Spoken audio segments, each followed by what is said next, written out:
In the southwest corner of Utah, next to the city of St. George, is a unique triple junction of three great western physiographical regions. Here you'll find elements from all three areas that mix and overlap to create an unusual transition zone where you can see and experience those elements all in one place. Before I begin telling you about this distinctive area, let me first say that the science of geology is a very broad and complex subject. So, for the purpose of this geological tour, I'll be using the word province as a way to define an area that includes such things as its geology, geography, botany, climate, physiography, and other factors. These provinces are the Colorado Plateau, the Mojave Desert, and the Great Basin.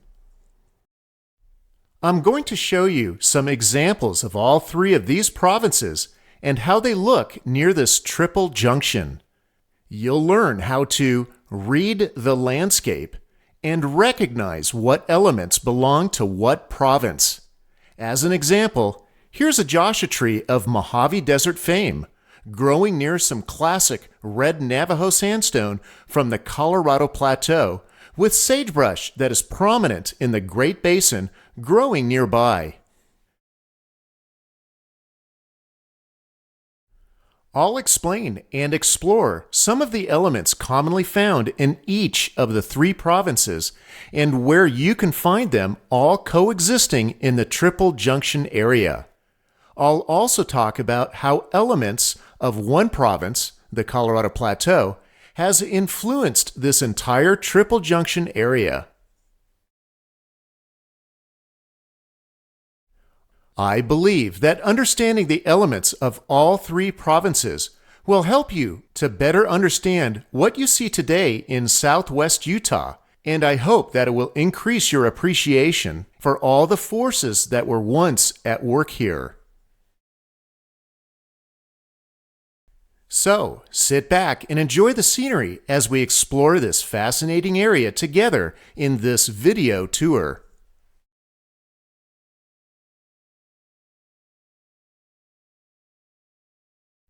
We'll start with this map that shows the states of the southwestern United States. Let me point out the approximate locations of those three provinces. First, there's the Colorado Plateau. It is an area well known for unique and beautiful landscapes.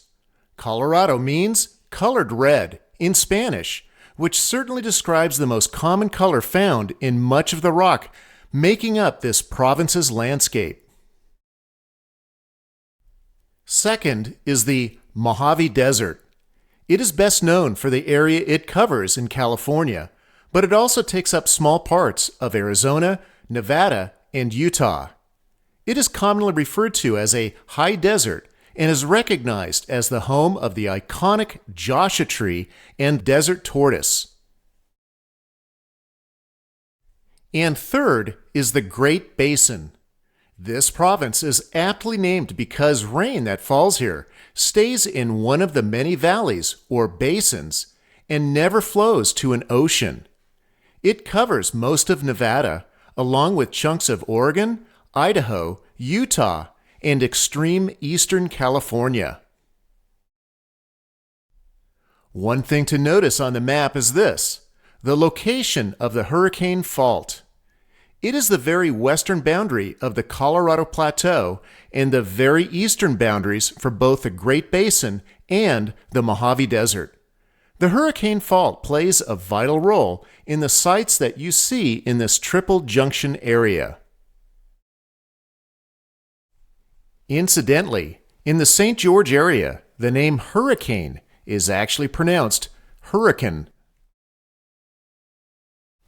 Let me explain a little more about all three provinces, starting with the star of the show, the Colorado Plateau. The geology of this province is quite complicated, so I'll try to give you a condensed version. The reason I call this the star of the show is because the layering of the Colorado Plateau is spread all over the Triple Junction area. What is now on the east side of the Hurricane Fault is also seen on the west side too, but the seismic activity on the west side of the fault has twisted and contorted those same layers. You'll see that the plateau is made up of very orderly layers, but in the Triple Junction areas of both the Mojave Desert and Great Basin, mainly the Mojave Desert, those layers have been chaotically jumbled up. This in turn has created some very different scenery than what you see on the Colorado Plateau. The Colorado Plateau wasn't always a plateau. Most geologists agree that it all started when sedimentary deposits were slowly laid down over hundreds of millions of years, mainly in a wet environment. During much of this time, the Colorado Plateau was covered by a shallow sea, then later vast sand dunes. Some of these deposits were laid down over extended periods of time, creating thicker layers, while other deposits were laid down in a shorter period, making the thinner layers. Eventually, these layers, consisting mostly of sand and different muds, solidified and created the sandstones we see today.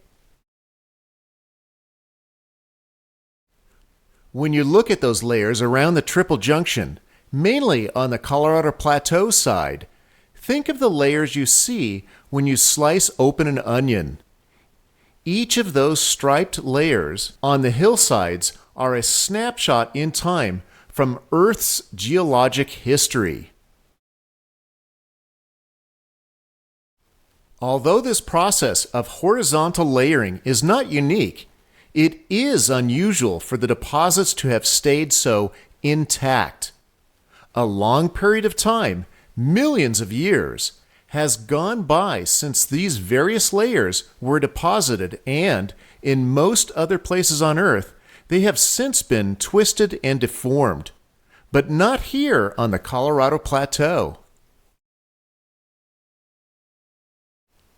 Starting around 70 million years ago, portions of the Colorado Plateau began uplifting.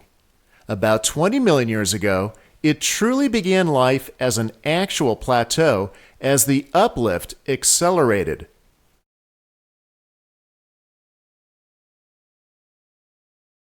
Forces from adjoining geological provinces pushed up the vast, approximately 130,000 square mile large block, which became the Colorado Plateau we know today.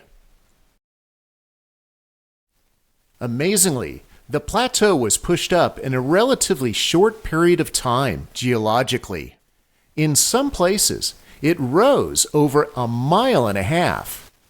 During this time, natural erosional forces, mostly water, were also at work. They weathered away and cut deep into the horizontal layers of the plateau, exposing them like a layer cake. This erosion created places we now know as the Grand Canyon, the Grand Staircase, Zion Canyon, and so many other canyons and ridges.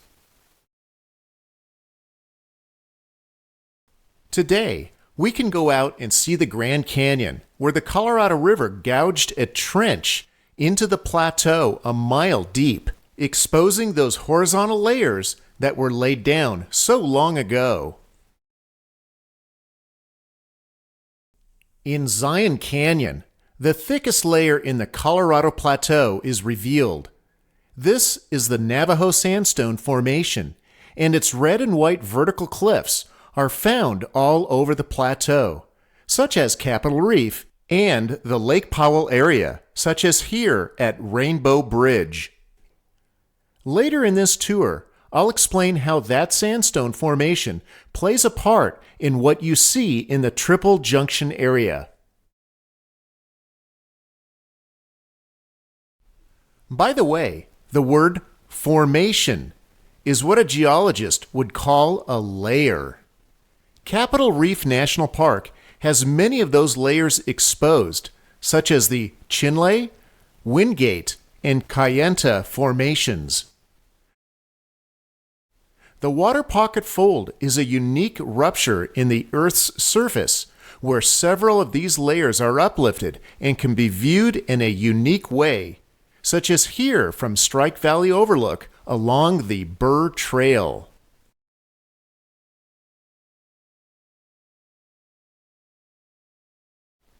There are exposures of these layers throughout the Colorado Plateau. Close to the Triple Junction area and on the way to Zion is a familiar scene that displays many of the formations found throughout the Colorado Plateau. This particular view is above Kolob Terrace Road and can be viewed from Smith Mesa Road.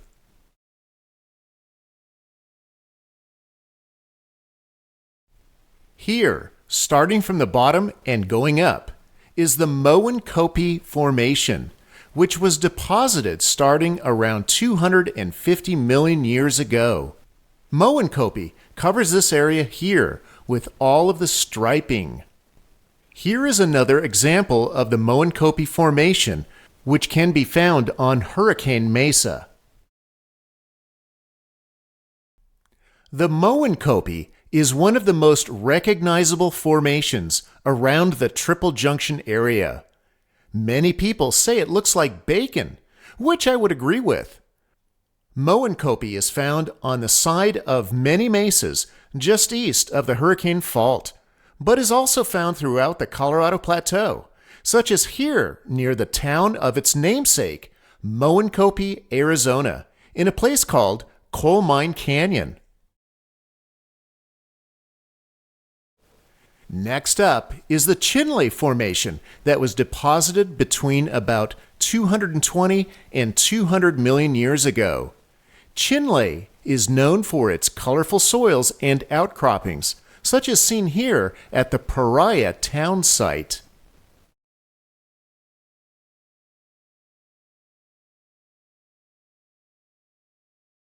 Here is the Mojave Formation, where a lot of fossils from animals that lived in the early Jurassic period can be found. Then there is the Kayenta Formation, deposited 195 million years ago. In some places, this formation is thinner than other formations, simply because it was deposited over a shorter period of time. Kayenta is easily spotted around Zion as forming short cliffs that are reddish-brown, as seen here along Zion's Chinle hiking trail.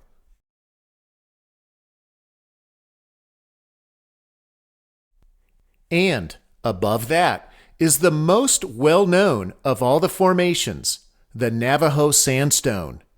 It was laid down between 190 and 160 million years ago, a much longer period of time than the previous layers, and the reason for its greater thickness. As mentioned, Navajo sandstone can be found all over southern Utah, as well as on the west side of the Hurricane Fault, such as near the town of Leeds, in Snow Canyon State Park, and way into Nevada, such as in Valley of Fire State Park. Each layer above the previous one is a younger accumulation of rock and dirt. So, naturally, the youngest formation is the one at the top and has the highest elevation in the plateau. This is called the Claron Formation. It started depositing about 50 million years ago. Bryce Canyon cuts into the Claron at about 8 to 10,000 feet above sea level. Incidentally, this is Powell Point, which is the highest point in the Colorado Plateau and is literally the highest point of all the formations. Powell Point, named after the famous explorer John Wesley Powell, is a prominent landmark as seen from Bryce Canyon, as well as most of southern Utah. Botanically, the Colorado Plateau has a wide variety of plant communities. Because of all the different formations, there is a wide variety of soils, and with the elevations ranging from 4,000 to over 11,000 feet high, there are opportunities for many different types of plants to grow. Everything from desert plants in the dry, sandy washes to green pine trees growing at the higher elevations. As we go along, you'll see how understanding the Colorado Plateau and its formations is important and relative to understanding the rest of the Triple Junction puzzle. Next, there's the Mojave Desert. The Mojave is probably best known for its iconic Joshua Tree, but it is also the smallest and driest desert in the United States. The easiest way to identify this province is by finding a Joshua tree because, typically, they only grow in the Mojave Desert. The four corners of this province are Joshua Tree National Park to the south, Death Valley to the northwest, our Triple Junction area to the northeast, and into Arizona to the east. There is currently some debate among geologists about whether or not the Mojave is its own province or just a southern extension of the Basin and Range province. Geologically, however, the Mojave is quite different from the repeating series of long ranges and valleys of the Basin and Range province. One big difference is its relationship to the San Andreas Fault. Here on the map, you can see the San Andreas, which in fact is the Mojave Desert's southwest boundary. Further fracturing of the San Andreas starts roughly near present-day Joshua Tree National Park and leads northwest across the Mojave Desert. This created what geologists call the Mojave Rift Zone. On the map, here are some of those fractures. Those fractures are now faults that behave just like the San Andreas and are somewhat parallel to it. This rift zone has given parts of the Mojave a unique structure geologically. In fact, over the past few hundred years, more earthquakes have occurred here than on the San Andreas itself. The Mojave Province has also experienced its fair share of volcanic activity. Recent activity is marked by numerous cinder cones, such as these in the Mojave National Preserve. There was older activity too, such as the violent eruption at Hole in the Wall, also located in the preserve. The shallow sea that covered most of the Colorado Plateau did not include the Mojave. Most of the plateau's formations fade out or were generally eroded away as they crossed into the Mojave Province. Traces of the vast Navajo sandstone, which is known in Nevada as the Aztec Sandstone Formation, can be found throughout the Mojave Desert in places like Valley of Fire and Red Rock Canyon near Las Vegas, and in locations around the Triple Junction area such as Snow Canyon and the Red Cliffs Reserve near the ghost town of Silver Reef. As all this erosion took place, broad alluvial slopes, also known as bajadas, were created across the Mojave. These large slopes of well-drained soils would later become ideal ground for diverse plant populations to flourish. Which brings us to botany and the Mojave Desert. Many cactus and other desert-dwelling plants, including the distinctive Joshua tree, live in well-drained soils, so expect to see them growing in these vast alluvial plains.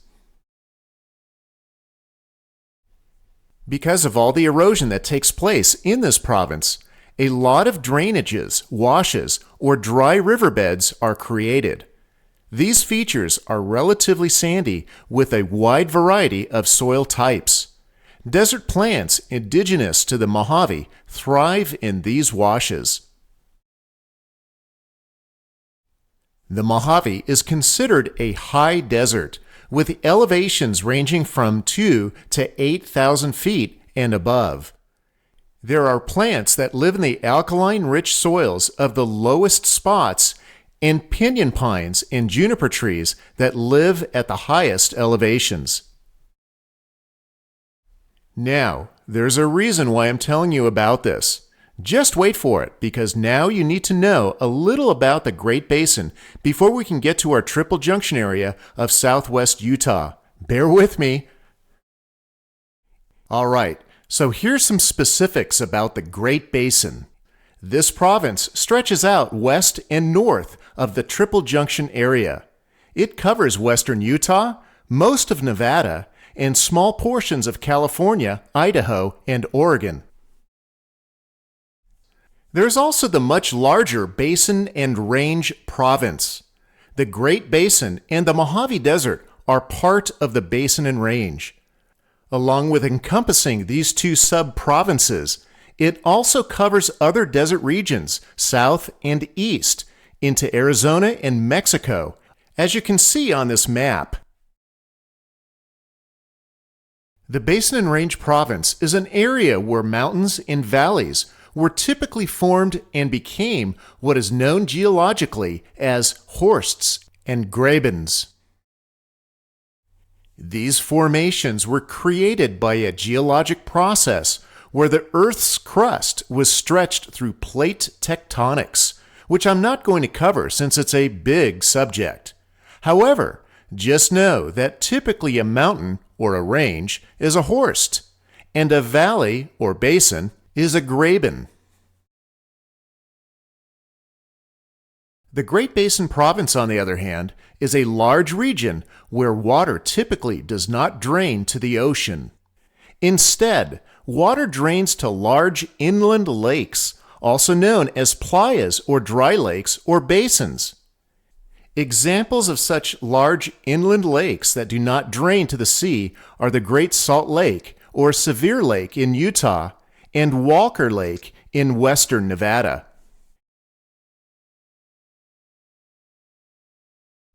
The Basin and Range literally consists of long basins or valleys and ranges, as in mountain ranges.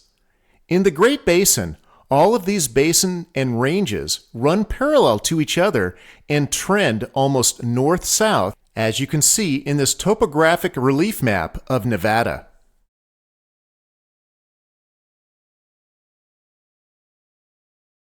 Rainwater falls in the ranges and flows to the basins. Often, the water just collects in basins and goes no further.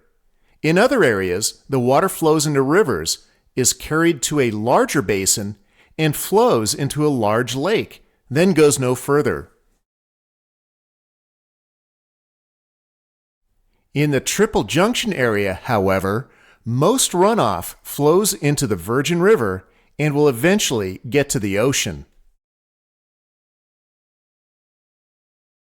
One of the most iconic basins in the Basin and Range is Death Valley. Badwater Basin is the lowest elevation in the Western Hemisphere at 282 feet below sea level. In dramatic contrast, less than 15 miles to the west, Telescope Peak rises high in the Panamint Mountain Range to 11,000 feet, creating one of the greatest topological offsets in North America.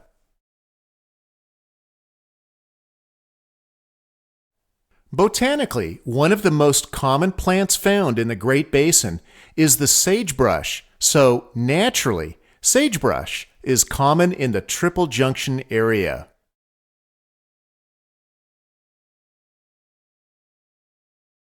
All right, so we've talked a little bit, or maybe too much, about all three provinces. Now, imagine taking the characteristics from all of them, putting them into a blender, and then turning it on for about 30 seconds. The result would be the landscape you see in the Triple Junction area.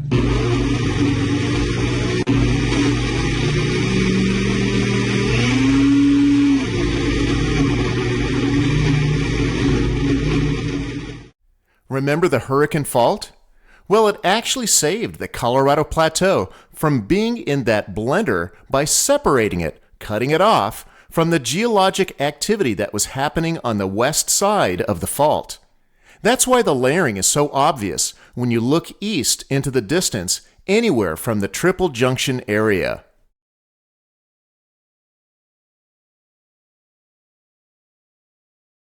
So, everything on the west side of the fault went into the blender, and the result is the chaotic landscapes you see today along Interstate 15. This landscape was originally layered long ago, just like the Colorado Plateau, but then the younger hurricane fault sliced it clean off, and the compression and the geologic forces from the Mojave and Great Basin provinces warped, twisted, and jumbled it all up. Here's a closer map of the Triple Junction area of St. George. I'm going to point out where you can find some of the jumbled up areas of the Mojave Desert and Great Basin, as well as where you can compare it to the finely organized layers of the Colorado Plateau just beyond the hurricane fault. Our first look will be this familiar scene along I-15 of a sharp outcropping known as Black Ridge, also known as Hurricane Cliffs, which is an extremely uplifted portion of the hurricane fault. Standing on top of Black Ridge, which is high above the little town of Tokerville, one gets a good view of the Triple Junction area to the south. It was near here that one of the first European pioneers set eyes on this area for the first time. His name was Parley P. Pratt. In 1850, Pratt reported that the country southward, opening to the view, as it were a wide expanse of chaotic matter, huge hills, sandy desert, cheerless, grassless, waterless plains, perpendicular rocks, loose barren clay, dissolving beds of sandstone and various other elements, lying in inconceivable confusion. In short, a country in ruins, dissolved by the peltings of the storm of ages, or turned inside out, upside down, by terrible convulsions in some former age. blenders certainly didn't exist during Pratt's time, but if they did, he may have used the same analogy I used earlier to describe how the Triple Junction became the mixed-up geological puzzle we see today. One great place to view the Triple Junction region is from the historic mining town of Silver Reef. The view you are seeing is from the town's museum. Just to the west of Silver Reef is this big block of Navajo sandstone. This is where miners in the 1870s discovered silver deposits in a very improbable place, within the sandstone itself. It is extremely rare to find precious metals like silver in sandstone. There are only one or two other places known on Earth where this has occurred. Looking north, then east, you can see the sharp ridge of the Hurricane Fault. Beyond it is the Colorado Plateau. In the distance, you can see various mesas, most of which are made up of the Moenkopi Formation. Much of the ground between Silver Reef and the Hurricane Fault is part of the Great Basin. But as we pan more to the south, you can start seeing land that belongs to the Mojave Desert. For instance, downtown St. George is roughly located in the Mojave Desert, whereas Silver Reef is more inside of the Great Basin. Let's look at another panoramic view. This one can be seen at the Confluence Park trailhead at the north end of Main Street in the town of Hurricane. At the trailhead, there is this great sign that explains and points out the area's geology.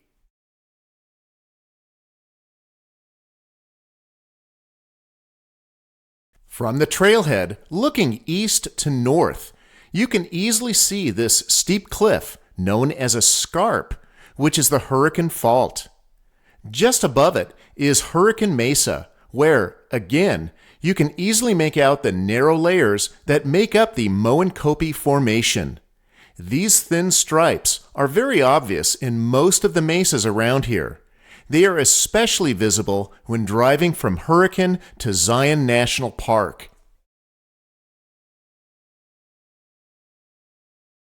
Panning to the north, you see a massive bulge in the fault.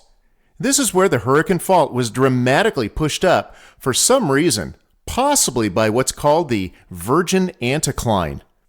This is Black Ridge, the place that Mr. Pratt stood on and made his observation. On maps, this portion of the fault is known as the Hurricane Cliffs or Black Ridge. Incidentally, you can follow the Hurricane Cliffs on a map northward along Interstate 15 all the way to the town of Beaver. Just behind the Hurricane Cliffs is a prominent outcrop of Zion's famous Navajo sandstone. This is a side view of the Kolob Canyons section of Zion National Park that is just inside the Colorado Plateau. Panning now to the north, we cross into the Great Basin. Here you begin to see the jumbled up landscape caused by the blender. Notice the striping on some of the hills. See how they are not level, unlike what you see on Hurricane Mesa? In the distance, you see the Pine Valley Mountains. They roughly make up the first range in the Great Basin. These mountains, however, are quite different than any of the others in this province.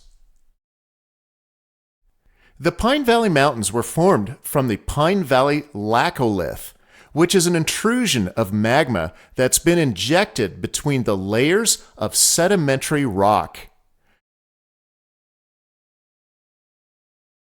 The pressure from this magma was so strong that it pushed the layers above it up, forming a dome shape.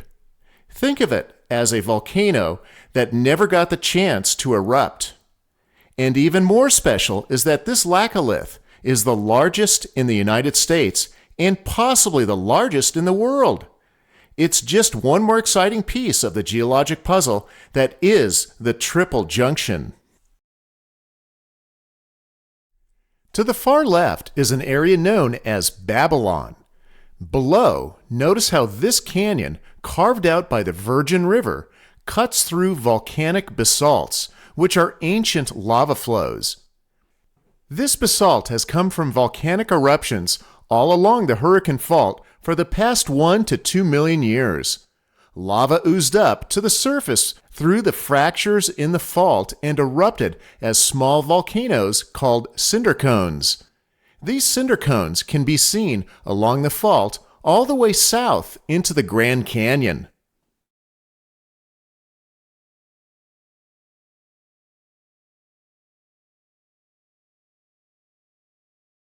Babylon is a ghost town just south of the towns of Silver Reef and Leeds. This area has excellent examples of jumbled up sandstone from various formations that are otherwise found neatly layered in the Colorado Plateau. Since much of the colorful sandstone found here is from the blender, it is difficult to identify which formations they came from. Some of it looks like Navajo sandstone, but undoubtedly, material from other formations has been mixed in too. One of the main contributors to our blender action is what's known as the Virgin Anticline, that thing I mentioned earlier. An anticline is an upward, curved fold in the layers of rock in the Earth's surface, and this one is a classic example.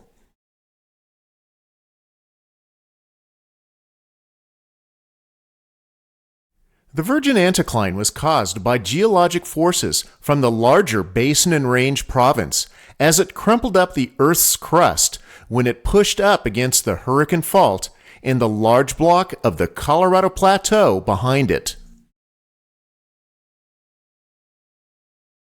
Using Google Earth, we're looking down at the St. George area.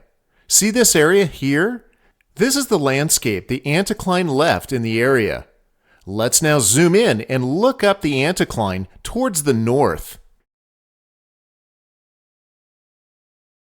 This force literally created a large bulge in the Earth's surface that pushed up formations deep within, such as the Moenkopi and the Navajo sandstone. An excellent way to see the anticline and its topsy-turvy geology of the Triple Junction is along Highway 9 about a mile and a half east of the I-15 freeway.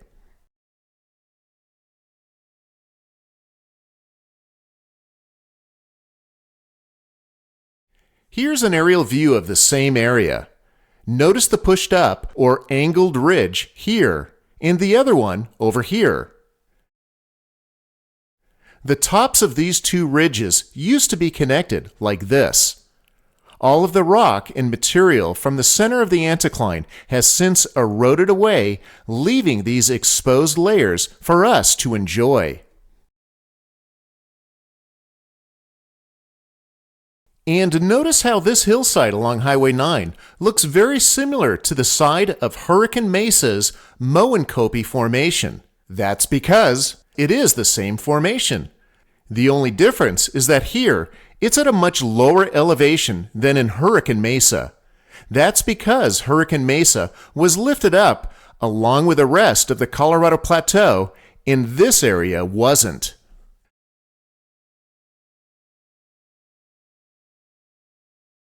Driving along Highway 9 or taking the turnoff to Quail Creek State Park is a great way to view the Virgin Anticline and the unique landscapes it created. You just saw a few of the areas where you can go to see and experience where all three provinces converge. In other videos, we'll cover more places to visit, including how to get there, where you can see other features of this geologically amazing region. Okay, have you seen enough?